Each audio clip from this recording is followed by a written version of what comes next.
que no debemos llegar. En definitiva, el conocimiento de estos materiales es importante.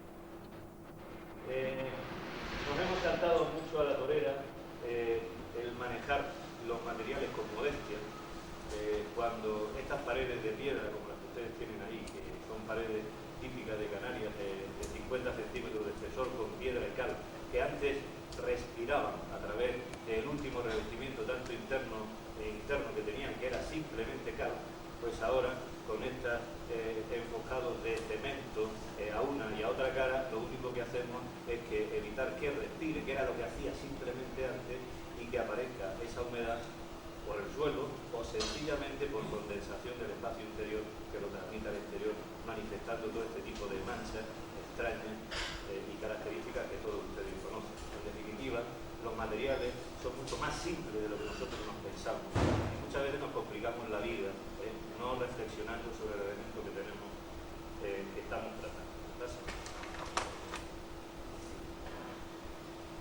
Bien, la manipulación, las cualidades, sobre todo de estos oficios que ya hemos dejado abandonar, nos han llevado también a cometer muchos errores en esta manipulación de materiales, porque quizás los materiales, quien mejor los manejaban antes, eran las personas cuyos oficios coincidían con este tipo de manipulación y que ahora no están, o al menos escasean. Hablo de los canteros con la piedra, o de los carpinteros con la madera, o de cualquier otro tipo de oficio, ¿no? Este es otro ejemplo de mala utilización de un material, en este caso, pues por un escultor o por un artista que quiere representar en el municipio de Candelaria, en la isla de Tenerife, los guanches aborígenes, que por cierto eran altos y con los ojos azules. Aparte de que no los ha desgastado la erosión a estos señores, pero en definitiva aquí tienen dos muestras claras de lo que es un mal análisis, primero histórico y después de conocimiento de los materiales. Estos pobres señores, con el ambiente al que están expuestos, tienen los días contados de aquí a un par de años, porque se los come absolutamente el material que ha sido elegido, que es una arenisca silícea, pues va a durar poco con el ambiente que ustedes están viendo. En definitiva, es una reflexión rápida del conocimiento de los materiales. Y si nos transportamos a nuestra época actual y yendo a cosas mucho más simples, pues el conocimiento de todo tipo de materiales y el conocimiento de la mínima estabilidad de una estructura súper simple como puedan ser la que tienen ahí.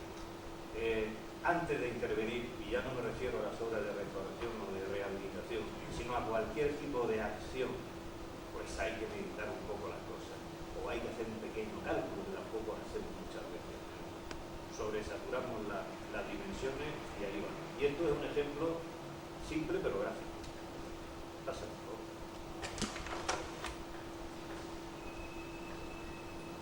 En definitiva, quería insistir ahora en que nos hemos complicado la vida y ya vamos a entrar, después de esta pequeña reflexión sobre los materiales.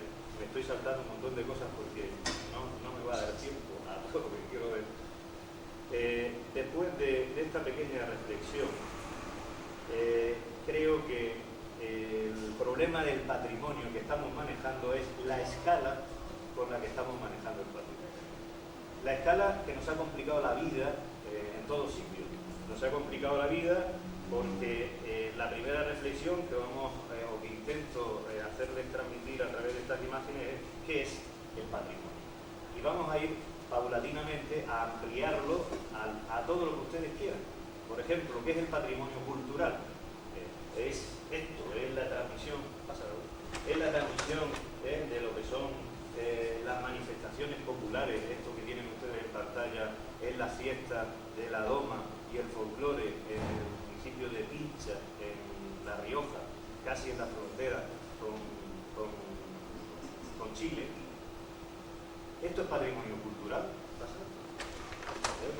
O esto también es patrimonio cultural, porque por estas definiciones que nos han hecho llegar o transmitir de patrimonio cultural, pues todo lo que el pueblo a lo largo de los años va haciendo como este tipo de manifestaciones por la Virgen de no sé quién, o a lo largo del tiempo puede acabar en una manifestación que es patrimonio cultural, o no lo es. Esto hay que respetarlo cuando haya que tomar acciones en torno a la cultura, sí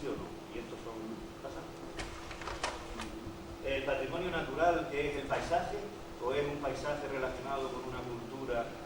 ¿Es un paisaje acotado o es el paisaje en general? Porque cuando hable de patrimonio natural tendré que acotar algo, porque si tengo que restaurar el patrimonio natural, pues me dirán por dónde empiezo y por dónde acabo. ¿Hay acotamientos? ¿No hay acotamientos? ¿Pasa?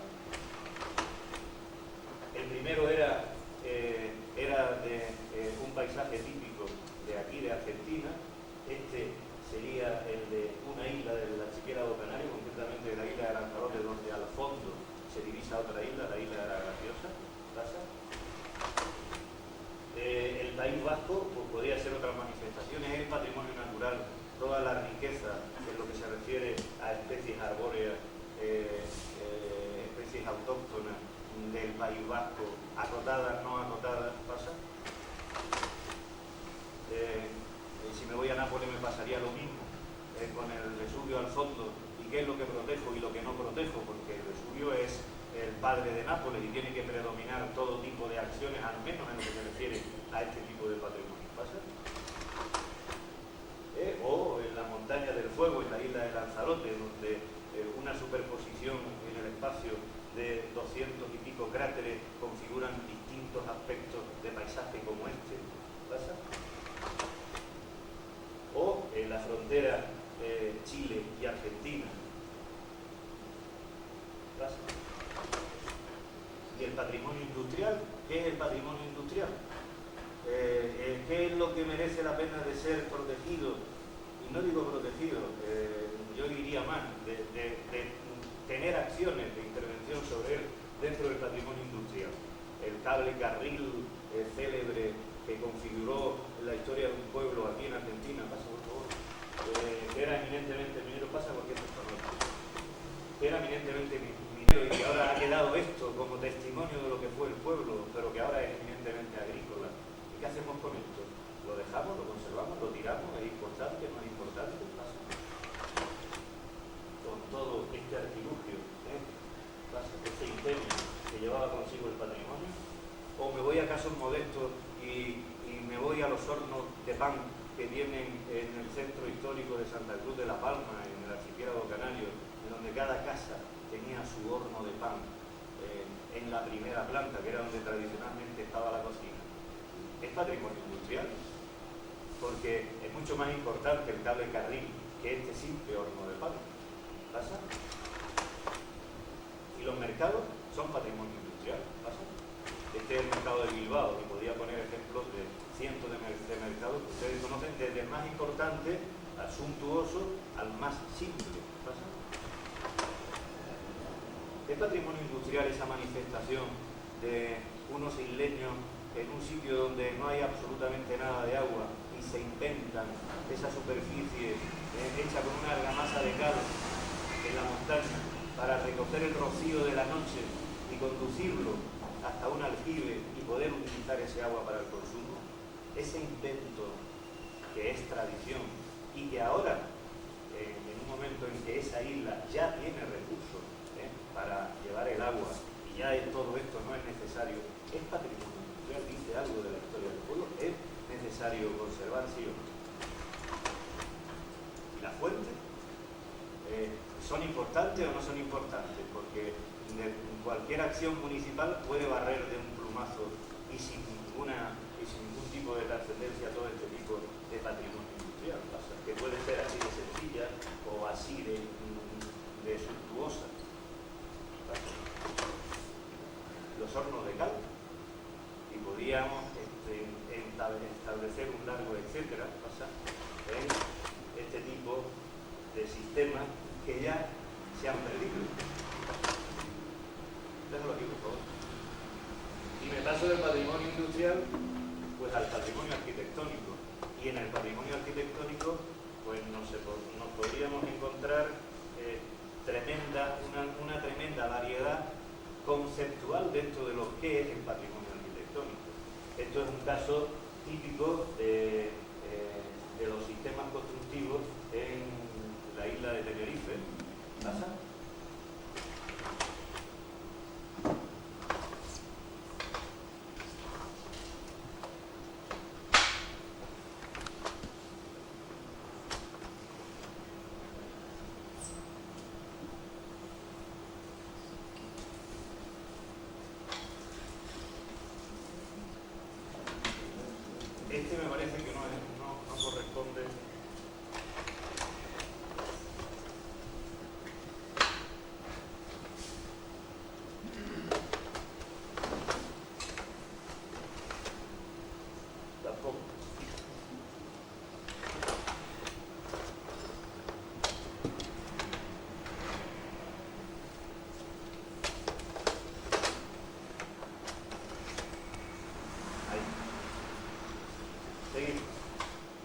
pasamos con ejemplos modestos, menos modestos, más modestos. Y ahora nos planteamos en Nápoles. Evidentemente esto es patrimonio arquitectónico, es clarísimo. Un edificio maravilloso, pasa. Y aunque esté al revés, pero no hace falta ponerla al derecho. Esto es un ejemplo notable del patrimonio arquitectónico a nivel internacional. ¿Y por qué no es patrimonio arquitectónico a nivel internacional el otro que pusimos al principio? O esta modesta casa que representa el esquema tradicional de la vivienda en Canarias, que surge a través de un patio central y conforme va creciendo la casa en necesidades, va creciendo en necesidades alrededor de este patio, van surgiendo los distintos anexos que van configurando la casa definitiva. En el caso concreto de la isla de La Palma, lo tradicional era esto. Hay una cédula de Felipe II en donde prohíbe precisamente a todos los habitantes de la isla el que hagan ese tipo de balconadas tan majestuosas en las fachadas, porque no diferenciaba claramente quién era noble y quién no era noble. Por esta cédula solamente puede poner balconadas, que eran unas balconadas excelentes, de madera, en la fachada principal, los nobles. Evidentemente el pueblo lo que hace es poner toda la balconada en la fachada trasera y pasan a ser más importantes las fachadas traseras que las fachadas delanteras, con lo cual esto es patrimonio cultural, natural, arquitectónico y todo esto que quieran ustedes mezclados, merece la pena de ser salvado. ¿Así? O esto que pertenece al centro histórico, entre comillas, que existe en Buenos Aires, al barrio de San Telmo, merece la pena de ser rescatado. ¿Así? Porque todo eso está catalogado. O este magnífico ejemplo de Le Corbusier en la ciudad de La Plata. ¿Qué pasa? Y seguimos con este tradicional horno de pan. ¿Pasa? Dejo aquí, por favor.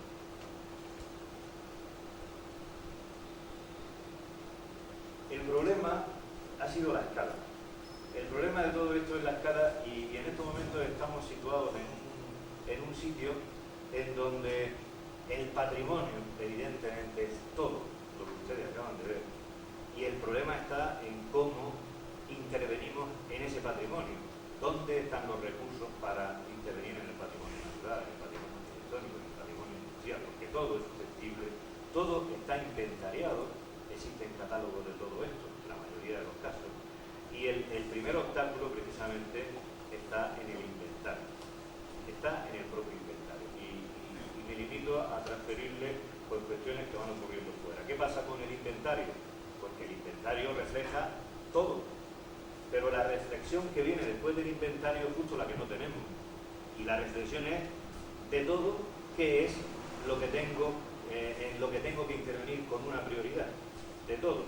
Porque si les pongo el caso, está en el otro proyector, podríamos poner las dos últimas diapositivas hay un pequeño problema de pasar de un sistema a otro, pero bueno, con un poco de buena voluntad lo vamos a asumir.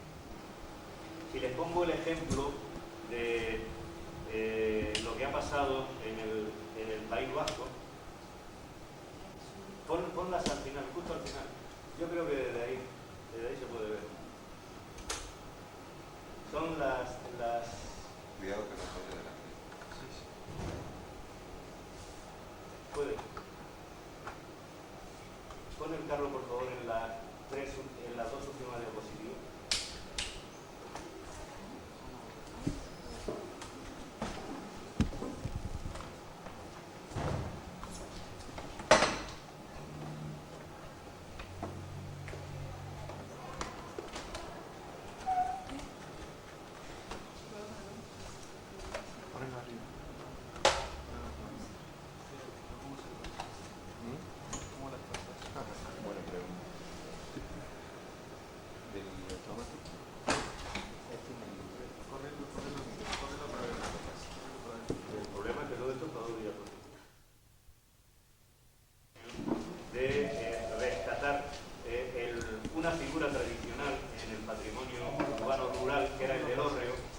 ustedes saben que era un elemento singular arquitectónico que servía para almacenar el grano en espacios rurales ya consolidados, antiguos, que ahora evidentemente ya no se utilizan, pero que en la mayoría de los casos para poder transmitirnos el papel que desempeñó el hórreo en el País Vasco, igual que en Galicia, han sido elementos muy importantes. Se crea pues primero un inventario en donde se catalogan 1.800 y tantos hórreos en todo el País Vasco. Bien, hay 1.800 hórreos en el País Vasco y hay que rescatar ¿cuánto? Porque el inventario, en el inventario hay 1.800, pero el inventario es un inventario que dice es así, asado, pone la fotografía, pone, si quieren, el análisis de patología o cualquier tipo de análisis, incluso histórico, de cada uno de ellos, pero al final y al cabo, bueno, pues se rescataron 3. Se rescataron 3 y el gobierno vasco rescató 3 y protegió 3 al 100%, y el resto, pues no hay dinero, no hay gestión y no hay nada. Se caerán si no se crean otro tipo de elementos alrededor de protección de todo esto. Lo que se hizo es proteger el resto. Evidentemente la medida es interesante, pero lo que no se puede hacer es proteger todo para no actuar en ninguno, porque esto sí que es verdad que no sirve absolutamente para nada. Y muchas veces es contraproducente, porque al estar protegido, cualquier tipo de intervención que de repente podría repercutir en un uso que garantiza la transmisión de ese elemento en el tiempo, pues tampoco se podría hacer. Se rescatan 3, pasa por favor. Entonces has puesto, había 2 diapositivas, sí. Bueno, mejor la anterior. Se rescatan 3, uno de ellos es este precisamente que tienen ustedes en pantalla, la diapositiva no es muy allá, pero que da una lectura exacta de lo que era el órgano. De resto, un sistema se protege en el resto y se crea un sistema de créditos blandos para que los vecinos puedan restaurar y rehabilitar esos hórreos para uso diverso, no necesariamente para el uso evidentemente al que estaban destinados en su origen, que hoy día no tiene ningún sentido, entre otras cosas porque a lo mejor este hórreo que hay ahí está en medio de un núcleo urbano ya, entre otras cosas. Y bueno, y ya se encuentran en estas estancias, pues de lo que sea, desde una tienda de tejidos, por poner ejemplo, hasta una boutique o hasta una guardería, no sé. Pero hay 3 que no. Y esos 3 están en 3 puntos claves del País Vasco, y ahí va un poco a nivel de reflexión lo que han hecho. Indiscutiblemente no se pueden proteger y restaurar todos los hórreos. Y esto, si lo ampliamos al paisaje, a la cultura y a todo, habrá que acotar, que era la reflexión de todas las diapositivas anteriores, lo que queremos hacer. Habrá que acotar. Ahí, le voy a explicar que es otro modelo de gestión para mí, al que se llevó en el País Vasco, ya que estamos hablando de él, que es la restauración y rehabilitación del convento de Cenarruza. Cenarruza está en una sierra en el País Vasco increíble, con una tranquilidad pasmosa, con un paisaje increíble, y donde hay un monasterio de clausura de monjes, me parece que son benedictinos. El contenedor de este convento era de suma importancia patrimonial, tanto por su arquitectura, por los bienes muebles que tiene en su interior. Y bueno, el planteamiento de la restauración de todo esto confortaba un presupuesto que aproximadamente rondaba los 1.000 millones de pesetas por parte del gobierno vasco, que no estaba dispuesto a hacer ninguna inversión, y es una norma en este gobierno, en esta comunidad, que si no hay una negociación con la otra parte, en este caso sacerdote, en este caso la iglesia, no hay rehabilitación que valga. En definitiva, si es la iglesia, yo te doy, tú me das. Si no me das, no te doy. Y si el convento entero, con muchos millones y tanta importancia, se va. Y llegaron a un acuerdo que creo que para mí que es aleccionador, y se trata de monjes de clausura, y es que parte del convento lo dedicaron para una especie de hospedería. una hospedería para mí de lujo, porque se trata de una serie de habitaciones en un medio de lujo, pues que no lo tienen los mejores paradores en estos momentos en España. Y están atendidos por los propios monjes, incluso el servicio de cafetería. Bien, esto es un toma y un daca y nos hace reflexionar en los modelos de gestión. Todos los magníficos conventos de clausura que en estos momentos tenemos en Canarias se están cayendo y se caerán porque no hay un acuerdo iglesia-comunidad autónoma. Y si no lo hay, se van a caer. Y esto es una reflexión para todos, incluso para la otra parte, porque en estos tremendos conventos que nosotros tenemos, por poner ejemplo, el de Clarisa, por ejemplo, en la ciudad de La Laguna, que es muy representativo, el 80% de ese contenedor está absolutamente vacío. Y estoy hablando de una manzana completa, para ustedes ¿cómo le llaman? Una cuadra. De cuadra a cuadra, ¿cómo se llama la superficie? Esa manzana igual. Pues de una manzana completa es donde solamente habitan 16 personas. Con una ciudad en la que le hace falta un auditorio, por ejemplo. O en una ciudad a la que le hace falta un gran centro cultural multidiverso. Hay negociación, hay inversión e incluso hay un nuevo monasterio para las 16 personas que están. Pero hay que estipular este tipo de gestiones entre unos y otros que ya, al menos en nuestro país, se están produciendo casi por Estados Unidos. Ponemos, por favor, aquí vamos a tener un montón de cuestiones que deberíamos de dejar aclaradas, ¿no? Hay una restauración que tiene que ver con el tema, pasa por favor, con el tema de materiales, de poner en valor de nuevo un edificio de carácter patrimonial. Intervenimos también en lo que es el medio urbano a la hora de rehabilitar incluso una plaza, ¿por qué no? Como pueda ocurrir en este caso, que es el centro histórico de Las Palmas de Gran Canaria, de Vegueta, pasa. O incluso a esto que yo no sé cómo llamarle, rehabilitación, restauración, integración, ya le empezamos a llamar fachadadicción, que es la manía por la fachada y destrozar el resto. Esto no sé cómo se encuadra dentro, pero habrá que hablar de un lenguaje, porque esto lo vemos en todos los países y en todos los sitios, y es manía al mismo tiempo de que a nivel recurso, lo que supone es el triplicar todo lo que es el costo de una cosa que encima le ponemos por fuera el letrero de rehabilitación. Y yo lo que me pregunto es, ¿rehabilitación de qué? Porque aquí no se está rehabilitando nada, aquí lo que se está enterrando es un muerto que encima se le está poniendo otra cara totalmente distinta a lo que era.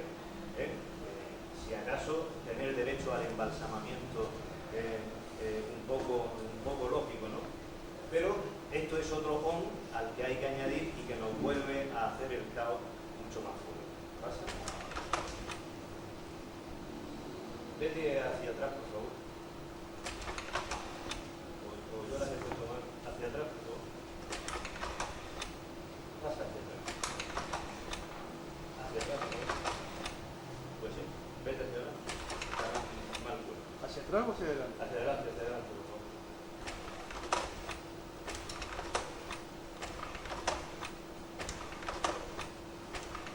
Bueno, intervenimos en el paisaje, no solamente intervenimos a nivel urbano, sino también intervenimos en el paisaje, y una simple intervención pues produce esto que ustedes están viendo, que no les tengo que explicar porque ustedes en letrero, tanto urbano como en el paisaje, creo que se llevan unos grandes premios, ¿no? ¿Pasa? Esto corresponde al archipiélago canario, concretamente la isla de Tenerife, donde sí les puedo indicar, aunque en esto han sido pioneros en la isla de Lanzarote, que por una disposición legal están absolutamente prohibidos todo tipo de publicidad en el paisaje, en todo el archipiélago. Los pioneros fueron la gente de Lanzarote, en donde no ahora, sino hace 10, 15 años ya tenían esta disposición en marcha y ha producido lo que después les voy a enseñar en imágenes, que es la isla de Lanzarote. ¿Pasa? Esto es otra intervención muy ya no por los técnicos, sino por los políticos, y es el estar declarando maravillosamente espacios naturales protegidos, sobre todo antes de las elecciones. Antes de las elecciones recurrimos rápidamente a proteger todo entorno natural que se sabe que la gente es sensible a ese medio, a ese paisaje, y que después de que pasan las elecciones pues lo que viene detrás del letrero es la tremenda urbanización, que evidentemente no se ha protegido absolutamente nada, ni el paisaje que había detrás, ni el espacio natural, y esto corresponde exactamente al espacio natural protegido que hay detrás de ese letrero, al cabo de 5 años. Al cabo de 5 años se desprotegió el sol. El caos es claro. Ahí hay una obra en donde ustedes, por si quitan los letreros que tienen ahí delante, pues no creo que sepan deducir claramente si se trata de una rehabilitación, una reconstrucción o una intervención en algo. Lo que es más triste es que en la misma obra exista un letrero que diga rehabilitación de edificios y por otro lado diga edificios a reconstruir. En definitiva, ¿qué ocurre con todo esto? Que hay una picaresca que es a la que obedece todos estos puntos: reconstrucción, rehabilitación, conservación. Y la picaresca es que el constructor se ampara, si el edificio es rehabilitación, a los beneficios que da la rehabilitación en el sector inmueble, pues dentro de un Estado o de un gobierno. En el caso nuestro, las obras a rehabilitar tienen excepciones de tipo fiscal hasta la misma contrata. Entonces interesa que todo sea rehabilitación, cuando en realidad dejamos una fachada por fuera, nos cargamos todo lo que hay dentro, es rehabilitación, que no lo es, y además de paso me beneficio de una serie de recursos que están a mi disposición, como puedan ser económicos.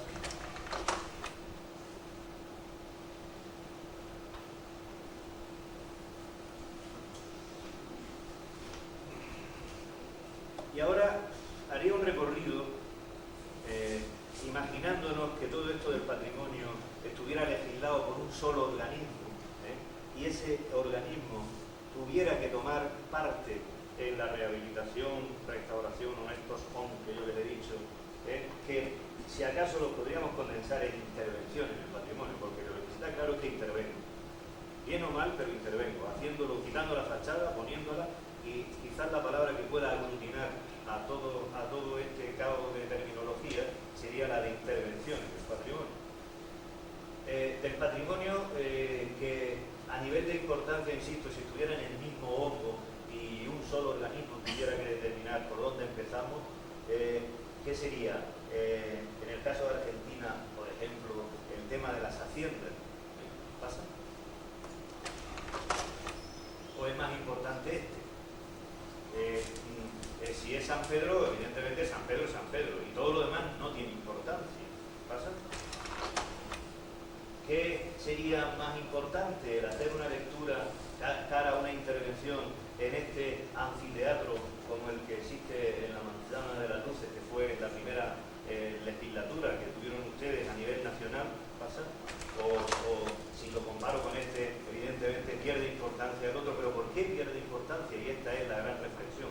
Porque nosotros mismos le estamos dando más importancia histórica a la anterior, perdón, a esta que a la anterior.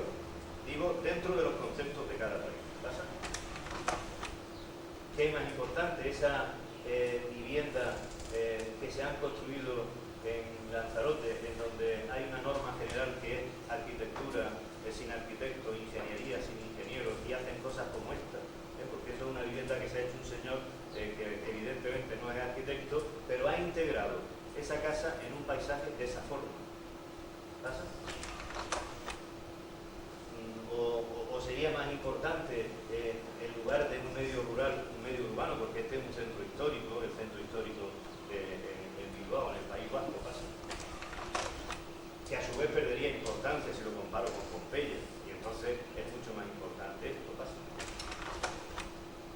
O este modesto ejemplo del centro histórico de Santa Cruz de la Palma, que es un vivo recuerdo de toda la transculturalidad relación que a través de esta isla se ha tenido con Cuba, con La Habana.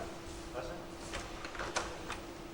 Los venezolanos dirán que es más importante el campo de Carabobo, porque esto ha tenido que ver con la historia de la nación y no tiene nada que ver el resto. ¿Pasa? Este es el mismo centro histórico de antes, fíjense la riqueza arquitectónica. ¿Pasa? O si nos vamos al patrimonio rural, ¿pasa? Que comparado con este puente en Roma, pues tampoco tiene la más mínima importancia. ¿Pasa? Y esto, no es importante las casas que prepararon para los emigrantes en Argentina cuando el gran boom de la migración y que fabricaron precisamente para ellos. ¿Pasa? Pero comparado con esto, eso no tiene la más mínima importancia. ¿Pasa? La pena, al final de todo, si se dan cuenta, todo tiene importancia, volvemos a lo de siempre. Y lo importante sería que en cada sitio supiéramos transmitir la importancia que tiene nuestro propio patrimonio para nosotros, cosa que todavía no está conseguido. Ustedes están luchando por el patrimonio, pero le falta el grado de conciencia al resto que no está en su misma onda, no está en la misma sintonía. En la misma sintonía, y ya no hablo de escalas sociales, sino concretamente los factores en contra que ya nos podemos encontrar son incluso lo que les comentaba antes de la Iglesia, en lo que se refiere a la alegría con que este sector ha manipulado su propio patrimonio, porque si nos vamos a meter dentro de un convento de clausura, lo primero que pueden hacer ustedes es llevarse las manos a la cabeza de lo que han hecho dentro de un convento de clausura al cabo de los siglos. Porque desde el siglo XVII, en donde empezó, hasta el siglo actual, cada uno de los priores ha hecho y deshecho dentro de eso, que es patrimonio nacional. Pero eso sí se puede tocar, porque nadie nos enteramos. Sí, es patrimonio nacional, pero al mismo tiempo, cuidado. Con esto ocurre lo mismo, y es un ejemplo gráfico. Esto es la Basílica de Candelaria, en la isla de Tenerife, y en esta basílica no suenan las campanas por decisión de los sacerdotes. No suenan las campanas, tienen un magnífico campanario y unas magníficas campanas. Han decidido que el sonido de las campanas sea a través de estos altavoces que ven ustedes ahí arriba, en donde suenan las campanas a través de una cinta grabada, que por cierto es exactamente igual que la Puerta del Sol de Madrid. Qué absurdo y qué modelo más erróneo para poder llevar precisamente a los fieles en que quizás la alegría de esa plaza está en oír las campanas precisamente, o quizás era uno de los aspectos más singulares de la plaza. Pues este tipo de cosas ocurren. Bien, sí, vete preparando el siguiente. En definitiva, en un edificio o en un monumento, creo que desde el punto de vista ya más técnico, desde más trasladándonos a nuestra responsabilidad, este edificio o elemento que nosotros vamos a tratar va a tener pues unos elementos anatómicos y fisiológicos que explican su funcionamiento. Nos tendríamos que meter a ese nivel para enterarnos exactamente de cuál es la alteración vía funcional que produce siempre una patología y que mediante el reconocimiento que nosotros vamos a hacer como técnicos de ese contenedor y a través de un diagnóstico acertado va a permitir la terapéutica que puesta en marcha va a conducir a la restauración o rehabilitación de ese patrimonio. Hay una cuestión que está clara y es que no hay productos milagrosos. Yo hablaba en Buenos Aires, cuando hablábamos de los materiales, y salió el tema de las fachadas.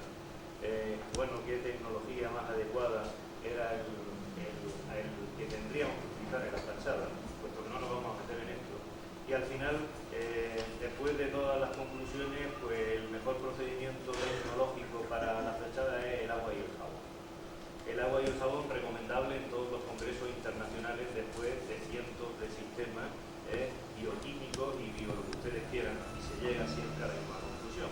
O dejarlo definido como el mejor sistema de limpieza, como el que produce esa limpieza lo más lenta posible, en esa fachada o en ese parámetro que ustedes están utilizando, y que nos dé tiempo a rectificar errores, porque no todos los productos son milagrosos.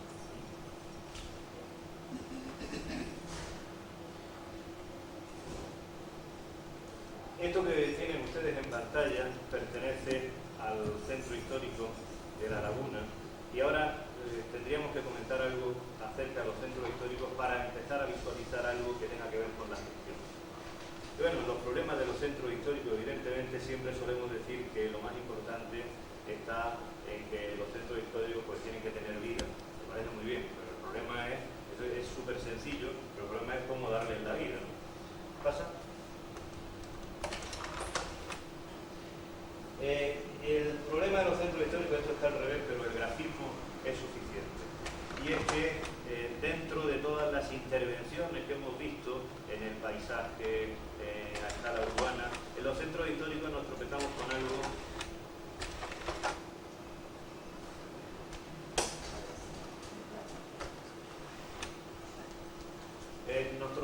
algo muy común en muchos sitios, y son las barreras arquitectónicas. Barreras arquitectónicas que no respetamos, pero es que el primero que no respeta son todas las instituciones. Imagínense un cieguito pegándose un tortazo contra el cartel, después contra el buzón, después contra la cabina de teléfono y contra la ONCE, que es la Organización Nacional de Ciegos. Está orientado hacia esto. El tipo de barreras arquitectónicas pasa que son muy proclives en todos los centros. Esto ya no es para los ciegos, es para los transeúntes normales de a pie, que se van rompiendo las espinillas por todo este tipo de barreras que solemos poner pues para evitar que los coches pasen. No pasan los coches y nos rompemos los pies los demás. ¿Pasa? Las tienen de todos los niveles, de todos los gustos y de todos los tamaños. Pero esto es formas de evitar, se dan cuenta que los coches no invadan la acera. Aparte, pasa mucho. La convivencia de lo nuevo y lo viejo en un centro histórico, pues no hay que rasgarse las vestiduras y está ahí, y no hay que decir esto no funciona, pues esto funciona porque está. Y está, y tanto lo que tenemos en primer plano funciona, como lo que está en segundo plano también, y el conjunto, por mucho que queramos indicar que es un disparate, pues estamos en el siglo XXI casi, y pienso que empezamos ya a darnos cuenta de que no son ningunos disparates. ¿Pasa? Bien, aunque esté al revés, me pasaría exactamente igual. Esto es un edificio a rehabilitar. Un edificio a rehabilitar en donde, como testimonio de la rehabilitación, no sé si es de otra cosa, pues dejamos este trocito de fachada, que es la que tenía, y el edificio se ha convertido en esto que hay ahí. Bueno, pues esto es una rehabilitación. ¿Pero quién lo dice? ¿Quién dice que esto es una rehabilitación? Pero yo lo voy a dejar, o se lo dejaría como reflexión, en que es un diálogo entre lo nuevo y lo viejo, para no rasgarnos las vestiduras, porque es que no es necesario. Bueno, pues esto es lo que había, esto es lo que está ahora, y ahí está. ¿Pasa? Bueno, los centros históricos ya son con McDonald's, y son centros históricos, y antes nos podríamos decir que qué disparate, qué pérdida de identidad. Más pérdida de identidad pueden tener ustedes con un McDonald's en Argentina con la cantidad de carne que hay aquí. Al menos nosotros no tenemos carne, ¿no? Es más grave todavía. Pero la convivencia entre lo nuevo y lo viejo a escala de uso se va manifestando en todas estas imágenes que ustedes tienen. Déjalo aquí. Si les parece, vamos a conectar entonces este discurso antes de entrar con el modelo de los centros históricos. Pasa, vamos a ver si podemos terminar esta serie. Pasa. Pasa las anteriores, por favor. El discurso en esto anterior, tanto en esta como en la siguiente, es el tampoco ser tan pequeños cretinos y pensar que esta pátina noble que se crea en los edificios al final los protege del medio en el que están inmersos, ¿no? Hay por ahí muchas cosas escritas en donde la pátina tanto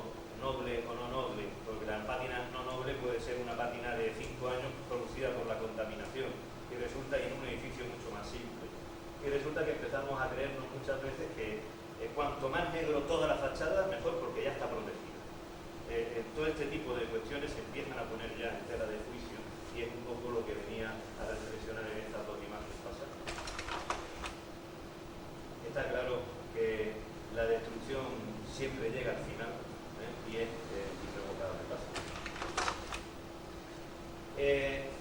La intervención a escala urbana, modelos. Estos son los modelos de nuestros célebres concursos de ideas. ¿Por qué? Porque claro, cuando hay que hacer un monumento o una plaza y no nos ponemos de acuerdo los locales por rivalidades entre nosotros mismos, recurrimos al concurso de ideas y gana el concurso el tracto peor que se nos había ocurrido a cualquiera de nosotros. Y estos son ejemplos que se pueden repetir a lo largo de toda la geografía española. Concursos de ideas. En definitiva, habría que ir ya pensando, y de hecho se está produciendo, en personas con la suficiente bagaje, experiencia, incluso en hacer las cosas bien y mal, porque tienen ya la experiencia suficiente en poder ofrecer cuestiones que al menos no tienen este tipo de... ¿Pasa? Ahora entraríamos en un análisis que es muy importante sobre los estudios previos en la restauración y la rehabilitación. Y todavía no me he movido del antes de intervenir. Antes de intervenir, sobre todo cuando estamos hablando de patrimonio arquitectónico, quizás uno de los elementos más importantes a debatir y a reflexionar es los estudios previos que antes hacemos en el monumento o en el edificio. Estudios previos que en muchos casos tienen más importancia que el propio proyecto de intervención. Tenemos proyectos que son estudios previos, que son una auténtica belleza, todo el estudio de arriba abajo, y que implica 3 o 4 años, cuando estamos hablando de monumentos importantes, antes de proceder a la intervención. Esto corresponde a estudios que se han venido haciendo a lo largo del tiempo en la manzana de las luces, con el que se sacarán un tipo de conclusiones antes de intervenir definitivamente. Por ejemplo, el tipo de revestimiento que después va a llevar todo esto una vez restaurado. ¿Pasa? Es exactamente igual, un análisis de cómo son los pavimentos antes de proponer una solución definitiva. En cuanto, apaga un momento aquí para poner un momentito. Vamos a ver.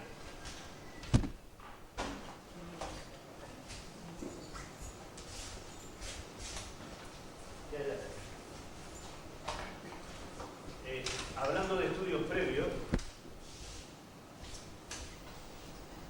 pues sí, y esto por poner un mero ejemplo, es la importancia que tiene, por ejemplo, el análisis de una fachada, estudiada con detalle, en donde ahí tienen codificado absolutamente todo lo que pasa en la fachada. Todo lo que pasa en la fachada, codificado, pues si es RV, pues puede ser o será revestimiento. Si es TP, es tapial, porque estamos hablando en este caso de un edificio de un barrio árabe, del barrio del Carmen de Valencia. Si estamos con H es un hueco, un revoco, fábrica de piedra, fábrica de ladrillo, FP, fábrica de piedra, SL, fábrica de ladrillo. Pero si se dan cuenta, a su vez, cada terminología, cada código descrito para cada elemento arquitectónico, cada material, incluso con un código 3, 4, 5, 6, cuando estoy en revoco, por ejemplo, sea el que sea, el revoco es 1, 2, 3, 4, 5, 6, depende del tipo de humedad que tenga ese revoco y que se ha ido midiendo a todo lo largo de la fachada. Concretamente, uniendo después RV6, que son la misma humedad a lo largo de la fachada, podemos obtener una serie de curvas que nos permite saber cómo se está moviendo precisamente la humedad en ese elemento, concretamente revoco, e incluso proponer su sustitución por otro dependiendo de cuál sea el medio interno o externo. En el caso concreto de las fábricas, les pasa lo mismo, fábrica de ladrillo, fábrica de piedra, en donde cada código obedece a un tipo de patología del elemento. Estudios previos hechos así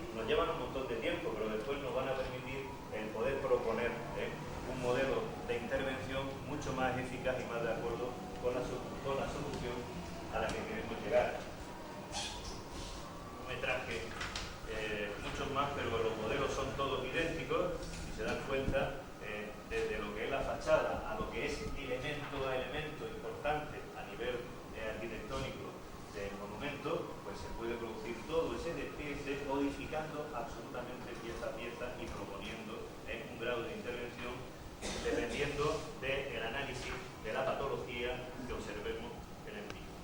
Bien, seguimos. Esto a lo mejor no hace falta bajar por aquí, ¿no? En esto de la convivencia de lo nuevo con lo viejo, pues ven que las intervenciones no suelen ser afortunadas. Probablemente esa pared, que antes era una pared en contacto con el aire libre y que respiraba, como les decía antes, ahora tiene una serie de humedades internas que las tiene, producido por ese endosamiento de esta nave. ¿Pasa? Y empezamos a ver otro tema que quería resaltar antes de la intervención, que es también hacer reflexiones sobre los desequilibrios que estamos produciendo a todas las escalas: escala rural, escala ambiental, escala urbana. Esta es la ciudad de La Plata. Bien, esto es un desequilibrio, no lo sé, pero ustedes tienen la palabra. ¿Pasa? Esto puede ser convivencia entre lo nuevo y lo viejo, pues ¿por qué no? O podría ser un desequilibrio, no lo sé, pero las reflexiones habría que hacerlas. ¿Pasa? Este es el centro tan maravilloso histórico que han visto ustedes, de la isla de La Palma, en donde se lo había mostrado con trampa. Y ahora pueden ver el desequilibrio que se produce en un centro histórico por una intervención, por un desarrollismo concretamente de los años 70 mal planificado. ¿Pasa? El desequilibrio que el turismo puede producir en cualquier medio es francamente notorio. Aquello que ven ustedes al fondo, esto pertenece a la isla de Tenerife, antes de que se urbanizara esta playa, no estaba. Se urbanizó la playa y nos hemos preocupado más de la playa que de que se produzcan ese tipo de intervenciones absolutamente clandestinas, ilegales y sin ningún tipo de control. ¿Pasa? Y esto pues pueden ser desequilibrios absolutamente fáciles de reponer. Desequilibrios que se producen, que es el centro histórico de La Laguna, sencillamente con humedades perfectamente detectadas y que reponiendo, en principio eliminando la humedad, es decir, el proceso de la humedad viene de algún sitio, será de algún elemento roto o será de humedad por capilaridad o por cualquier tipo de criterio que ustedes quieran, pero es perfectamente solucionable. Pasa en este tipo de casos, ¿no? Que son casos hartos y comunes. Por ejemplo, ahí con una rotura de los canalones de evacuación del agua del tejado. Bien, desequilibrios que se producen pues por esa invasión de los tejados por plantas habituales, en nuestro archipiélago son muy habituales. ¿Pasa? Y esto, que será desequilibrio o no, es un desequilibrio, no es un desequilibrio, pero ahí tienen una convivencia de una cosa con otra. ¿Pasa? Desequilibrios que pueden producir o alterar el medio, que ya todos ustedes conocen, lo que puedan ser evacuaciones por falta de redes de saneamiento, por ejemplo, de urbanizaciones o núcleos poblacionales que dejamos arriba a la costa. En estos momentos nuestra legislación impide cualquier construcción en menos a menos de 100 metros de la costa por la ley del suelo. O sea, se ha tenido que retirar todo esto por la gran contaminación que ha producido en todo el litoral español, todo este tipo de urbanización. Hemos tenido que llegar lamentablemente a eso. Y otro desequilibrio pues en el medio ambiente, que tampoco tenemos que hacer referencia, pero en definitiva hay desequilibrios por todos sitios y habría que empezar por equilibrar esto antes de lo otro. ¿Pasa? Bien, la rehabilitación del centro histórico de Bilbao. Qué absurdo el gastarse miles de millones en rehabilitar todas las viviendas, y ahora estoy hablando de infraviviendas, como vamos a ver en el vídeo, en torno a la ría. ¿Pasa? Si antes no rehabilitamos la ría. Pero ¿qué es más importante? ¿El rehabilitar la vivienda o rehabilitar la ría? Si me gasto el dinero en la vivienda, probablemente no podré rehabilitar la ría hasta pasado, porque no hay dinero para todo, y esto es un poco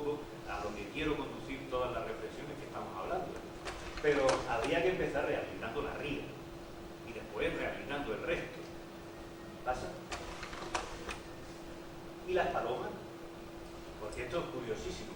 Yo antes tenía ciertos reparos en esto de las palomas y ahora me he pasado al grupo porque ahora tengo que elegir entre monumentos y palomas. Y yo con mis respetos las mataba todas. Con mis respetos para todas las palomas. No sé, además hay muchos procedimientos que son bastante razonables. Y el otro día, hablando con alguien en Buenos Aires, me dio incluso la idea, porque ustedes con toda la carne que comen podían incluir la palomita a la brasa. Con lo cual, de los monumentos evitaríamos el que estuvieran causando este tipo de desperfectos, que además es irreversible. Todas las cosas que se han inventado en torno a las palomas, de momento no están dando ningún tipo de resultado óptimo.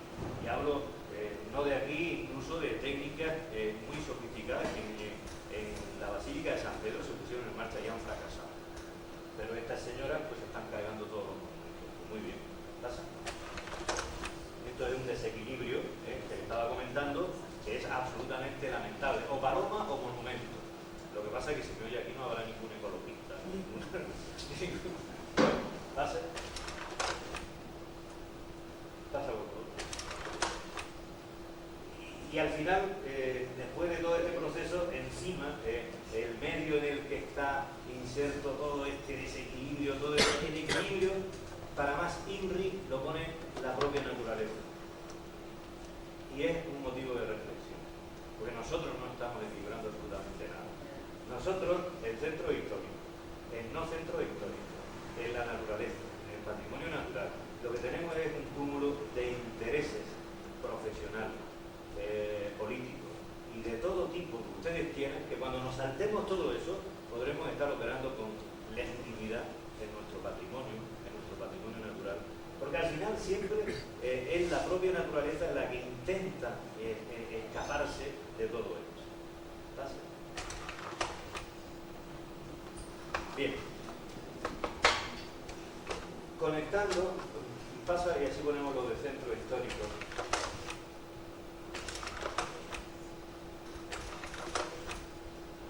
Bueno, al principio, intentaremos enlazar un poco todo esto, aunque no correspondía a la pregunta.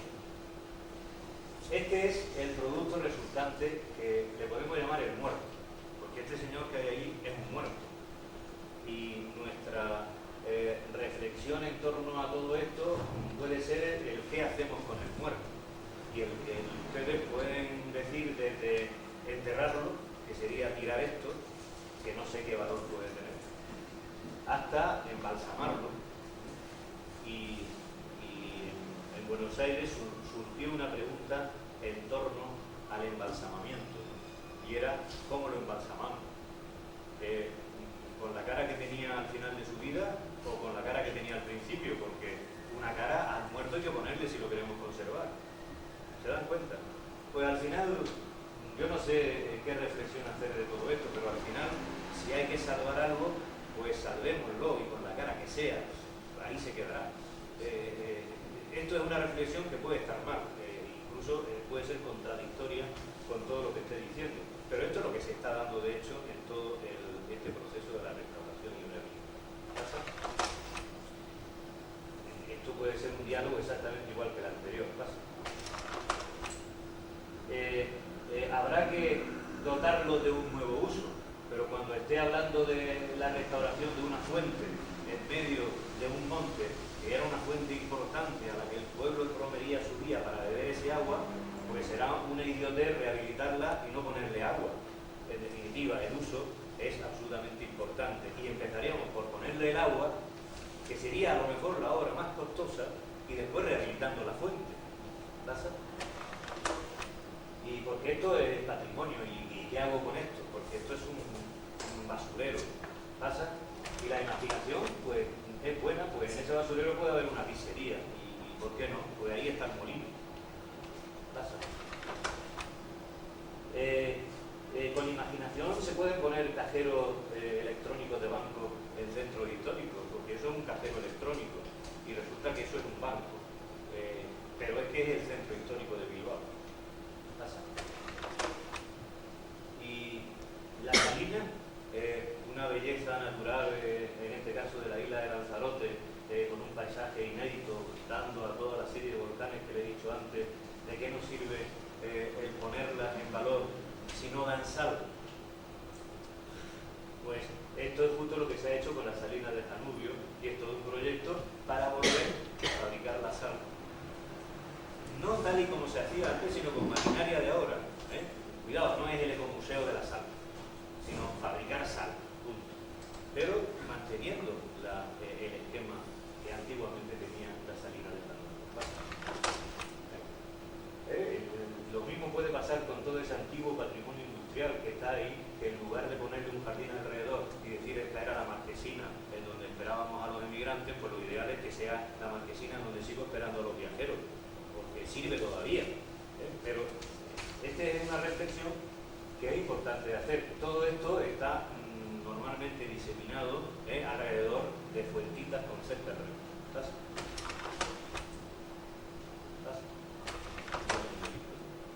Y llegamos al tema de los centros históricos. Y cuando llegamos a los centros históricos, el principal problema pues es la habitabilidad y el ornato. Este ejemplo que les traigo es del centro histórico de La Laguna, en donde antes de ponerse de acuerdo en qué se hacía con el centro histórico, cosa complicada como todos ustedes saben, lo primero que se estipuló es vamos a establecer un plan de ornato. Es decir, vamos a eliminar todo lo que son barreras y letreros luminosos y letreros horrorosos y cosas que no son del centro histórico y empezar por ahí. Y por supuesto vamos a favorecer que en el centro histórico se viva, por ejemplo, concediendo licencias para la imprenta o farmacia o peluquería o lo que sea, para que efectivamente el centro histórico esté más vivo. Incluso licencias a más bajo costo.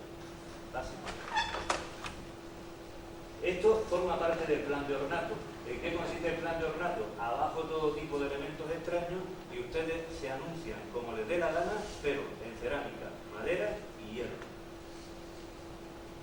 ¿Pasa? ¿Pasa? Hay dulcerías, tenemos que seguir conservando la zapatería, ¿pasa? Las farmacias, ¿pasa?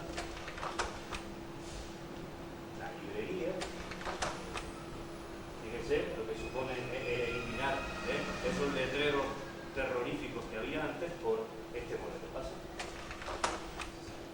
El plan de ornato incluso en los escaparates, pero ¿por qué no un escaparate ahí? Si es que esto es el centro histórico y es así, pues el escaparate, en lugar de eliminar esto y poner un tremendo artefacto en cristal y mármol y piedras preciosas, pues esto es lo más interesante. ¿Pasa? O en las propias ventanas, eso es una floristería. ¿Pasa?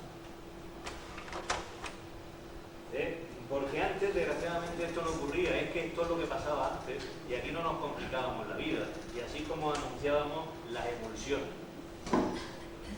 ¿Pasa?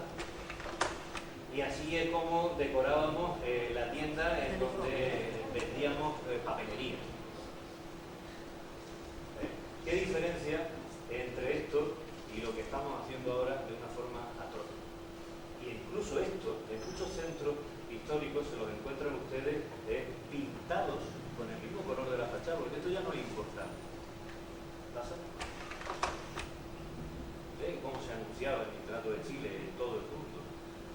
Y todo esto lo hemos tapado, quitado y sustituido por letreros de neón. ¿Pasa? Ese es el centro histórico de Bilbao también. Una perfumería. ¿Pasa? Y esto es como lo hacemos ahora. Reflexión, pues bueno, pasa por aquí.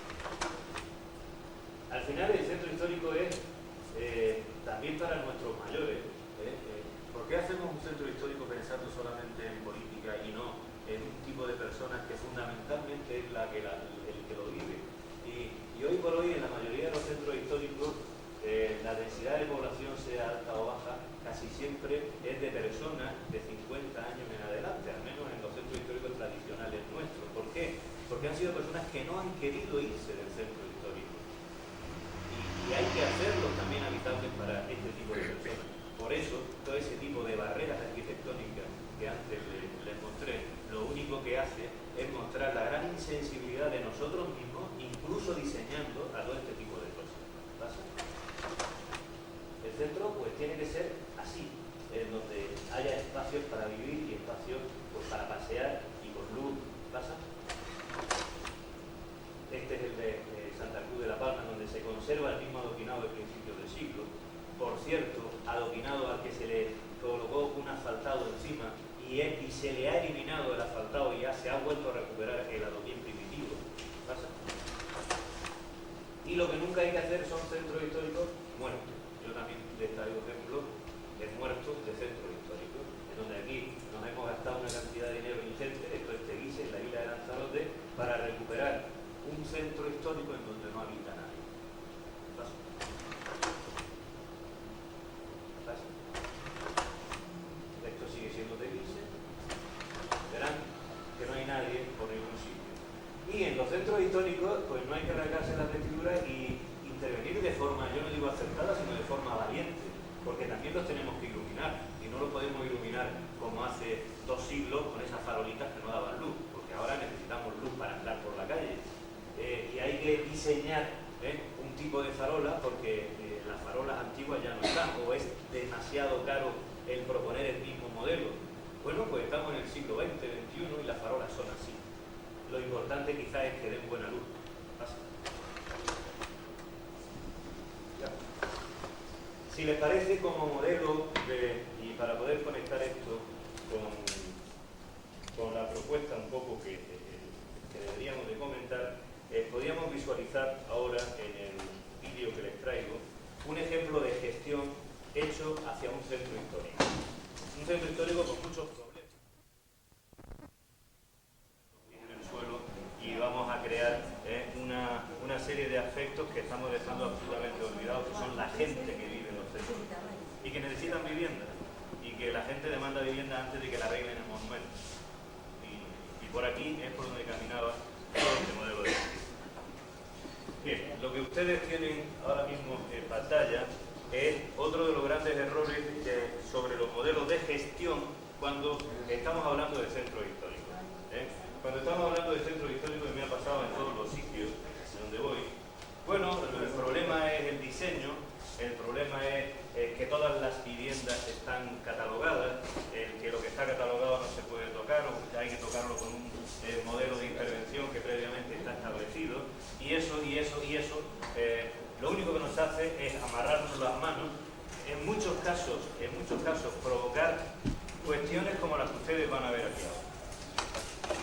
Esto es el barrio del Carmen, es un barrio de carácter árabe, al menos en todo lo que es la construcción tradicional del centro histórico de Valencia.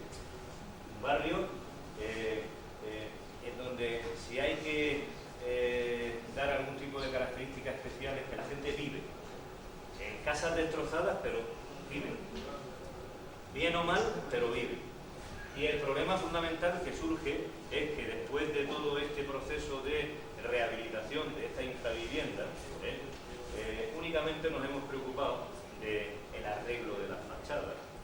Si acaso el interior, en algunos casos los más tristes, y no nos hemos preocupado de cosas tan importantes a nivel de intervención en un centro histórico como es la prevención de los riesgos dentro de un centro histórico. Que antes de tocar una sola piedra me tengo que poner a estudiar qué riesgos comporta este centro histórico. ¿Pasa? Fíjense cómo es esa lectura que se puede hacer desde arriba de este centro histórico, en donde, insisto, se hizo un plan especial de protección para intervenir y salvar pues todo lo que se podía salvar. ¿Pasa? Donde se vive en esas condiciones, pero ahí vive gente. ¿Pasa? Fíjense en qué estado se encuentra la mayor parte de la edificación. Y esos son los desastres que nos produce nuestro urbanismo, nuestro ponernos a pintar en colores verdes, amarillos y que quedan perfectos todos los planos, pero no darnos cuenta de que cuando hay una manzana entera que tirarla al suelo, hay que tirarla, por mucho valor histórico que tenga. ¿Por qué? Porque es que los coches de bomberos tienen que entrar en un centro histórico, a apagar un fuego. Por ejemplo, pues este es un ejemplo lamentable. Un barrio desaparece porque no hubo una previsión precisamente en este tipo de cosas.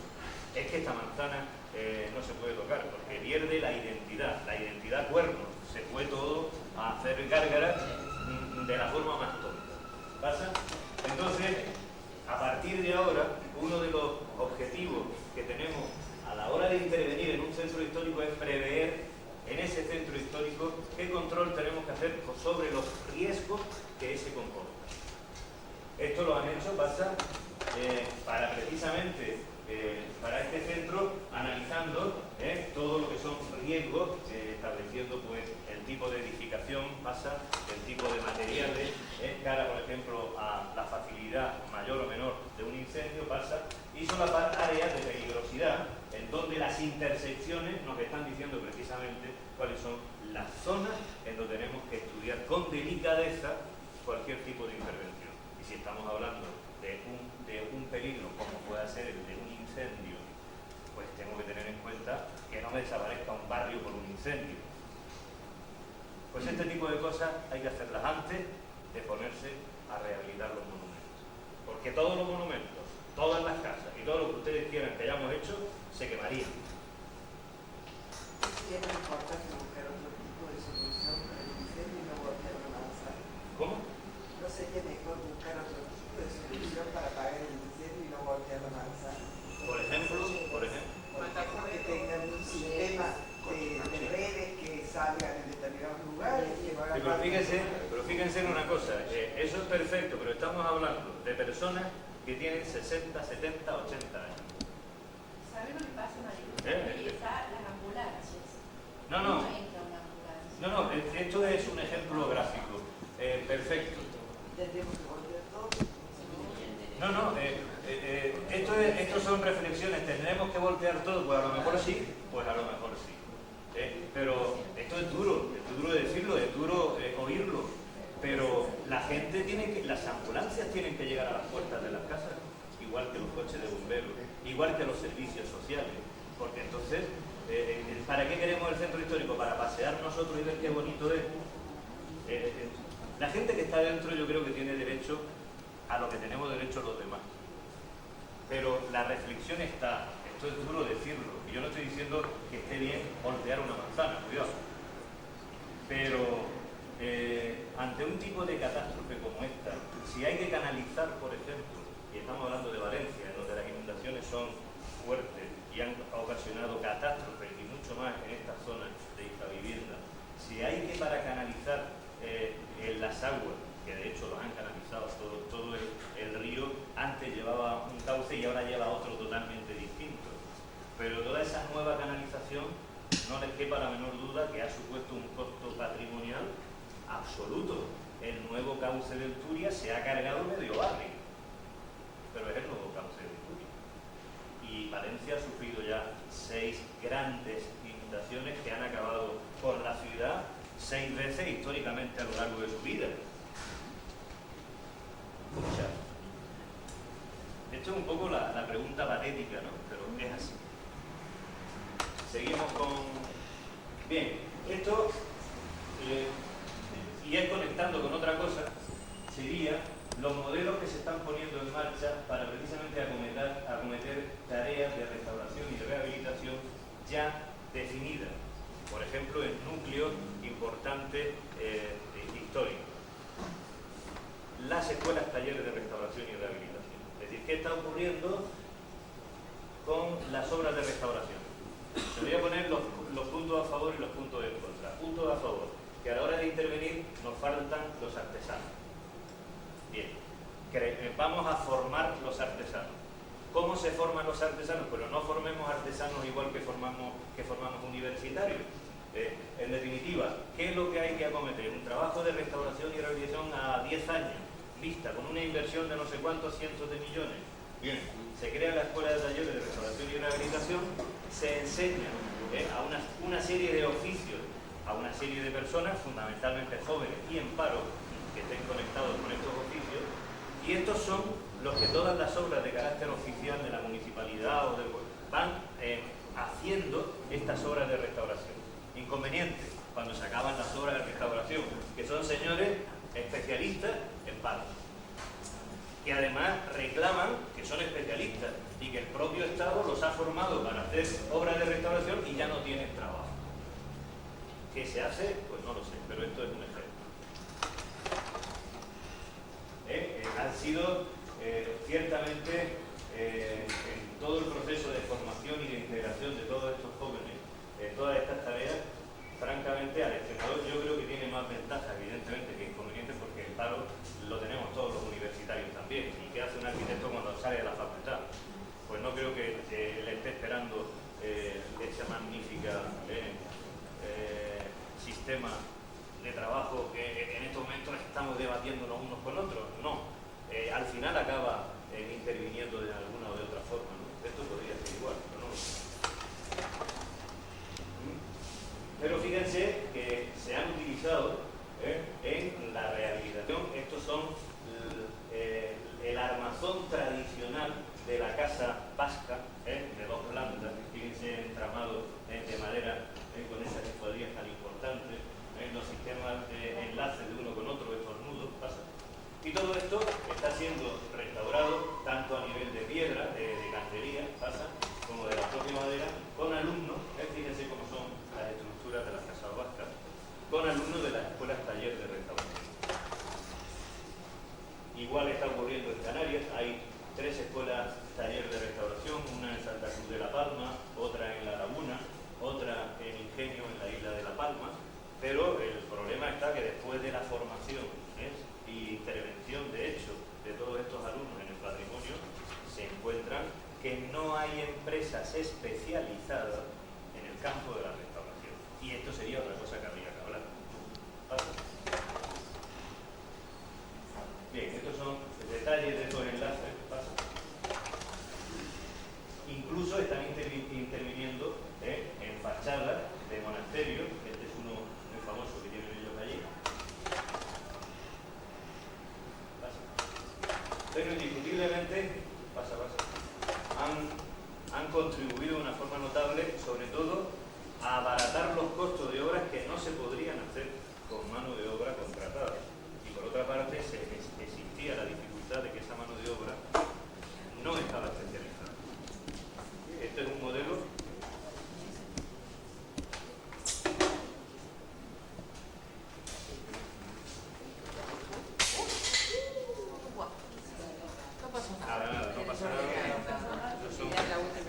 Rubio, lo están numeradas. Que no se le ocurre mover. Si queréis hacer alguna pregunta, por favor, entre. Sí, yo quisiera preguntar algunas cosas. Primero, respecto al tema ese de las escuelas taller que se estaba mencionando, creo que también, en primer lugar, creo que uno de los objetivos era cubrir la franja de la adolescencia, digamos, por el torno de la obra. No, ocupar la mano de obra, por lo menos una información que tengo de Granada es de ese naturaleza. Y además, por otro lado, independientemente de que se cubra ese problema social, digamos, ¿cierto? Por eso hablo de esas escuelas. Creo que también el objetivo es que obedece a un plan general en España, donde la mano de obra de esta gente iría a contribuir en los municipios por el tema del trabajo de la preservación del patrimonio. Lo cual les permitiría después trabajar con cooperativas, digamos, asociados y demás, según las distintas disciplinas, lo cual arma como un espectro así bastante interesante de la propuesta. Ahora, esto que usted dice del paro yo no lo conocía, pero, pero eso de cualquier manera hay como otras facetas que son bastante importantes para... Efectivamente, mira, esto es cierto, lo que está diciendo es el planteamiento inicial, no es cierto, y te lo digo con rigor porque las conozco casi todas, ¿no? Lo que ha habido es una deformación de la información en cuanto a las escuelas taller. ¿Por qué? Las escuelas taller surgen como convenios de colaboración INEM, que es el Instituto Nacional de Empleo, y Estado. Cuidado. Y ahora vamos a la práctica, es decir, ¿por qué surge esto? Surge porque hay unos fondos muy importantes del FEDER, que es un fondo europeo precisamente para dar trabajo a jóvenes, que estaba ahí. Y si no se utiliza, se pierde. Bien. Fíjense cómo se van estructurando las cosas. Bien, desde el punto de vista de jóvenes que tenían problemas, y esto ha sido un medio para recuperarlos, no. porque nunca, ni han sido los objetivos, ni se dan caso en estas circunstancias. Lo que sí se dan caso en que ha habido, y los hay, instituciones